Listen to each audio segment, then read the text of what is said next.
Hello guys, অনেকদিন পর আবার তোমাদের সাথে একটা নতুন মজার ভিডিও নিয়ে হাজির হলাম। দেখতেই পাইতেছো আমার পেছনে একটা শাকসুন্নি বইসা আছে যে আমাদের পেছন সারে নাই। আমাদের পেছন চলে আসছে কাবাম্বে হাঁটি হওয়ার জন্য।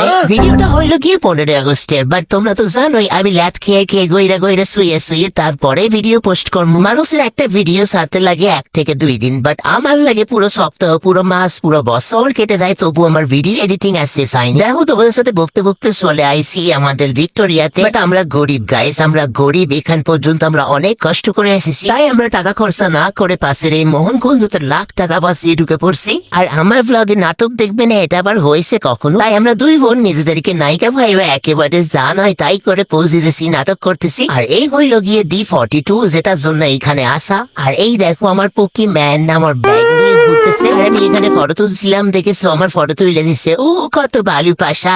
অ্যাকচুয়ালি আমরা গিয়েছিলাম ওই দিন লাইটিং দেখার উদ্দেশ্য। লাইটিং দেখা তো দূরে থাক, আমরা সেখানে ভন্ডামি করতেই ব্যস্ত ছিল। ভাই রে ভাই, ওখানে যে কি ভিড় হয়েছিল এই লাইটিং দেখার জন্য, যে এত ভিড় হবে আমি কখনো ভাবি না। দেখো গাইস, এটা হলো সেই দিনকার সব থেকে বড় সেলিব্রিটি, যাকে দেখার জন্য এত লোক আইছিল। তারপর আমরা ওখান থেকে চলে গিয়েছিলাম আরো একটা সেলিব্রিটির কাছে। রাস্তা ধরে ঘোড়ার গাড়ি দেখতে হাঁটছিলাম, তারপর তো মনে পড়লো গাইস আমরা তো ভুল রাস্তায় আইতেছি। তারপর অনেকক্ষণ ধরে রাস্তা বোঝাবুঝির পর 7 সমুদ্র পার হয়ে আমরা চলে এসেছি সেই সেলিব্রিটির কাছে। দেখো সেই সেলিব্রিটি কি সুন্দর লাগতেছে না, চারিদিকটা কেমন ওয়াও লাগতেছে না? তো এই ময়দার মাঠে থাকতে থাকতে আমরা একটা পেদনিকে দেখতে পাই। এই দেখো সেই পেদনি এবার তিরিং করে লাফায়ও, দেখো।